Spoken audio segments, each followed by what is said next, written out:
रूहें कांप जाती हैं कि किस तरीके से इस देश में, जिस देश में यह कहा जाता है कि देश का मुख्यमंत्री हिंदू, देश का प्रधानमंत्री हिंदू, देश का राष्ट्रपति हिंदू, उस देश के अंदर में हिंदू बच्चियों के साथ में इस तरीके से बर्बरता करना ये कहीं से भी बर्दाश्त नहीं किया जा सकता है कि एक हिंदू लड़की को, चाहे वो उसका धर्म कुछ भी हो, चाहे वो किसी भी जाति की हो, मगर 3 महीने से लगातार उसको प्रताड़ित करके उसके भाई को मार देना। मणिपुर के लोगों ने गलतियां क्या की थी? मणिपुर के लोगों ने वहां पे बीजेपी की सरकार बनाई, मुंह से बोली नहीं निकल रही है उनकी बीवी के, बेचारी तड़प रही है। कब जाएंगे देश के प्रधानमंत्री? कब जाएंगे उस प्रदेश का मुख्यमंत्री? मरवाया जाता है मुसलमान बोल के, शब्द मुसलमान बोल के, और वीडियो है मुसलमान बच्चों को मुल्ला बोल करके, मौलवी बोल करके उनको टारगेट किया जाता है। महिलाओं को नोचा और खसोटा जा रहा था, बच्चों को स्कूलों के अंदर में बर्बर तरीके से मारा जा रहा था। यही तो है विश्व गुरु। बीजेपी के तमाम नेता अपने बेटाओं को मुख्यमंत्री मंत्री क्यों बनवाते हैं? क्यों नहीं वो बीएचपी में जाकर के उनका दाखिला करवाते? बेटे साउथ अफ्रीका, लंदन, जापान में जाकर के पढ़ाई कर रहे हैं, और ये गरीब मजदूर का बेटा जाकर के वहां धर्म के नाम पे लड़ाई कर रहा है। जब आपके खून से हिंदुस्तान की रोडों को रंगीन की जाती है, तो उस टाइम उनके बेटे चाहे थाईलैंड में होते हैं, चाहे इंग्लैंड में होते हैं। मुसलमान बच्चों को ये बोल के उसको ये किया जा रहा है, प्रताड़ित किया जा रहा है कि चांद्रयान 3 में आपका कोई रोल नहीं है। चांद्रयान 3 में जिन लोगों ने भी जो भी किया है उसमें जो है मुसलमानों का कोई रोल नहीं है।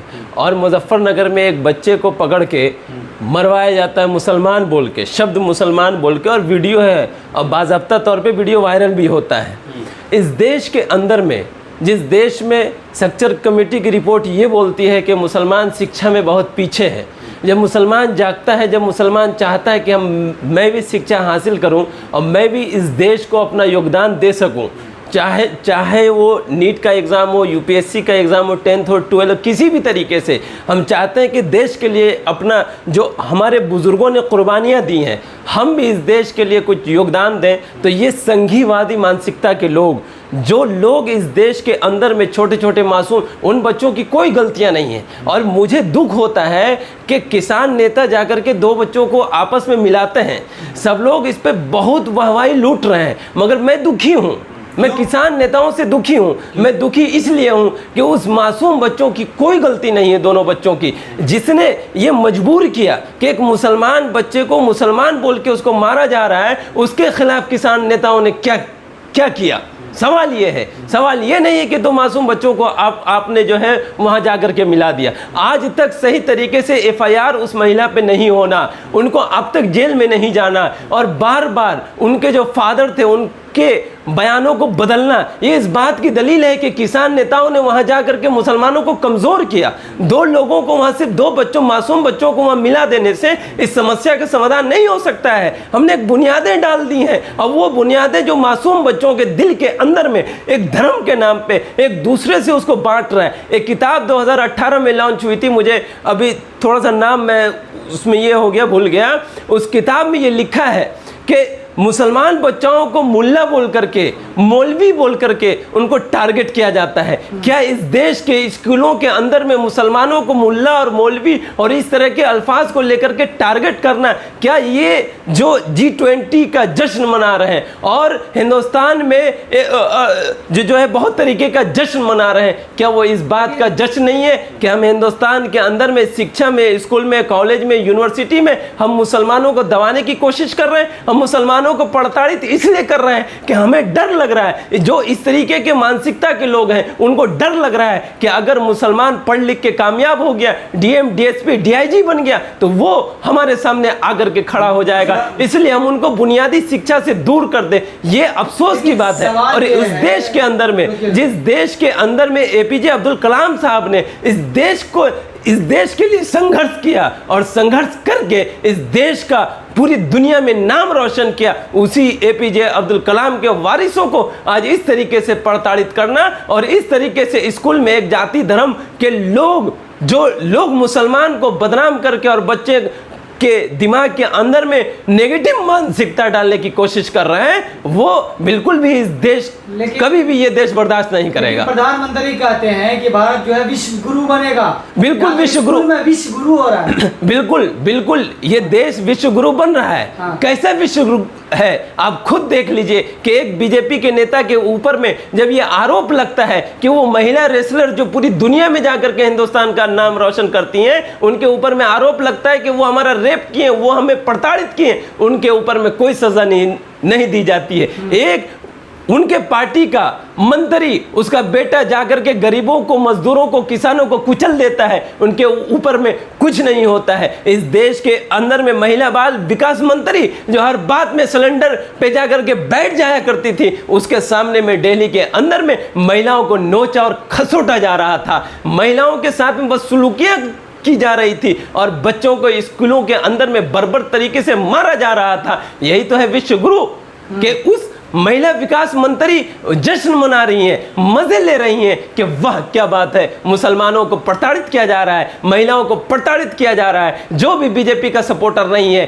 चाहे वो किसी धर्म जाति, मैं एक अपील करना चाहता हूं तमाम देशवासियों से कि आप याद रखिएगा, इस देश में आपको रहना है। इस देश में अगर आप चाहते हैं कि हम सुकून से रहें तो तमाम लोगों को मिलकर ही रहना पड़ेगा, चाहे आप कितना भी दंगा कर लें। मैं एक सवाल पूछना चाहता हूं कि मुझे बताए कि मध्य प्रदेश का मुख्यमंत्री, उसका बेटा बाहर देश में जाकर के क्यों पढ़ता है? रामविलास पासवान अपने खुद के बेटे को मंत्री क्यों बनवाता है? वो मेंबर ऑफ पार्लियामेंट क्यों बनवाता है? बीजेपी के तमाम नेता अपने बेटाओं को मंत्री क्यों बनवाते हैं? क्यों नहीं वो बीएचपी में जाकर के उनका दाखिला करवाते हैं? क्यों नहीं वो आरएसएस और संघ में जाकर के उनका दाखिला करवाते हैं? मुझे बताइए कि पिछले 75 सालों में जब से हिंदुस्तान आजाद हुआ है, कितने नेता ऐसे हैं जिनके बेटों को दंगों में मारा गया है? एक भी नहीं है। उनके बेटे साउथ अफ्रीका, लंदन, जापान में जाकर के पढ़ाई कर रहे हैं और ये गरीब मजदूर का बेटा जाकर के वहां धर्म के नाम पे लड़ाई कर रहा है। ये इस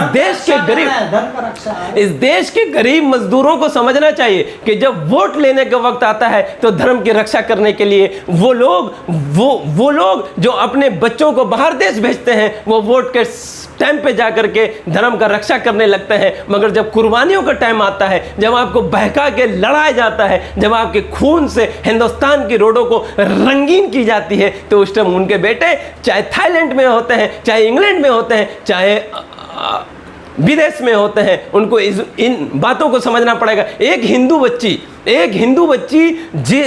जिसको लगातार तीन महीने से प्रताड़ित किया जा रहा था, जब उसके भाई ने उसका विरोध किया तो उस बच्चे को डंगा के पीट के मार दिया गया। अब वो बच्ची बेचारी मध्य प्रदेश में तड़प के, मैंने उस वीडियो को देखा था, मैंने उसे अपने फेसबुक में डाला था। रूहें कांप जाती हैं कि किस तरीके से इस देश में, जिस देश में ये कहा जाता है कि देश का मुख्यमंत्री हिंदू, देश का प्रधानमंत्री हिंदू, देश का राष्ट्रपति हिंदू, उस देश के अंदर में हिंदू बच्चियों के साथ में इस तरीके से बर्बरता करना, ये कहीं से भी बर्दाश्त नहीं किया जा सकता है कि एक हिंदू लड़की को, चाहे वो उसका धर्म कुछ भी हो, चाहे वो किसी भी जाति की हो, मगर 3 महीने से लगातार उसको प्रताड़ित करके उसके भाई को मार देना, और फिर उसकी बच्ची बेचारी गाड़ी में बिलक रही है, कोई पूछने वाला नहीं है। ओहो, यही है विश्व गुरु। और इसी विश्व गुरु के इंतजार में हम लोग थे कि 3 महीने से महिला रेसलर तड़प रही थी, ओहो ठंडी में किस तरीके से परेशान थी, मगर कोई पूछने वाला नहीं था।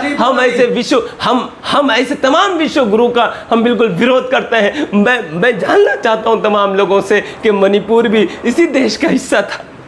मणिपुर के लोगों ने गलतियां क्या की थी? मणिपुर के लोगों ने वहां पे बीजेपी की सरकार बनाई, वहां से 2 सीटें होती हैं, दोनों की दोनों सीटें बीजेपी को दी। क्या गुनाह था उनका? उनको पीट के मार दिया गया, दौड़ा के मार दिया गया, बच्चियों के सामने रेप कर दिया गया, 2 बच्चियों को रास्ते में नंगा करके उनके प्राइवेट पार्ट में हाथ डाला गया। क्या गुनाह? आप भावुक हो रहे हैं। उनका गुनाह क्या था? मध्य प्रदेश वाले मामले क्या गुनाह किया उन्होंने? रक्षाबंधन से पहले उसके भाई को मार दिया गया। उनका गुनाह क्या था कि जिस देश में औरतों को देवी कहा जाता है, जिस देश में महिलाओं की पूजा की जाती है, उस देश में 2 लड़की को रास्ते मिला करके उनके प्राइवेट पार्ट में सैकड़ों जानवर लोग उनके प्राइवेट पार्ट में हाथ डालते हैं। मध्य प्रदेश में आज रक्षाबंधन है, कल भी कुछ लोग मनाएंगे, आज भी है, कल उनके भाई को मार दिया जाता है। क्या इस देश के अंदर में बहनों की रक्षा करना गुनाह है क्या? इस देश के अंदर में अगर कोई बहन का मान सम्मान इज्जत की बात करे तो वो गुनाह है? एक कंडक्टर को सिर्फ और सिर्फ अभी इसलिए नौकरी से निकाल देते हैं कि कुछ बचे हुए वक्त में 2 लोग नमाज पढ़ रहे थे और उसने ये सोचा कि भैया इतना टाइम तो लगेगा ही, इनको जा कर के सिर्फ नमाज पढ़ने ले दिया जाए। वो मर गए, आज मर गए। क्या होगा उनके बच्चों का? क्या होगा उनकी बीवी का?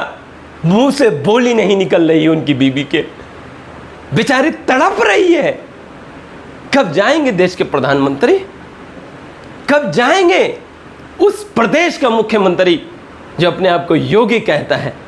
उसके प्रदेश में इस तरीके से महिलाओं को प्रताड़ित करना, सिर्फ धर्म के नाम पे किसी को नौकरी से निकाल के। और हैरत तो ये होती है कि उनका मंत्री जाकर के ये बोलता है कि ये बंदा शराबी था, शराब के चक्कर में मर गया। मैं तमाम देशवासियों से हाथ जोड़ के बोलना चाहता हूं कि इस तरीके से अपनी बहनों का नंगा नाच देखने के लिए हम पैदा नहीं हुए। हम इस चक्कर में हिंदुस्तान को आज़ाद नहीं कराए थे कि हमारे साथ में इस तरीके से हरकत हो। हमें सोचना पड़ेगा कि जब वोटिंग का टाइम आता है उस टाइम ये हिंदू राष्ट्र के नारे देने वाले लोग जब दंगाई होते हैं, दंगे में कहाँ छुप जाते हैं, इनके बच्चे क्यों नहीं शहीद होते हैं? सबसे बड़ा कारण ये है कि ये चाह ये रहे हैं कि हमसे शिक्षा छीन लिया जाए, हमसे रोजगार छीन लिया जाए, हमसे बोलने की ताकतें छीन ली जाएं, हमसे लिखने की ताकतें छीन ली जाएं और हम इसी तरीके से अपने नेताओं के माध्यम से इस देश की लड़कियों का बलात्कार और इस देश की लड़कियों को प्रताड़ित करें।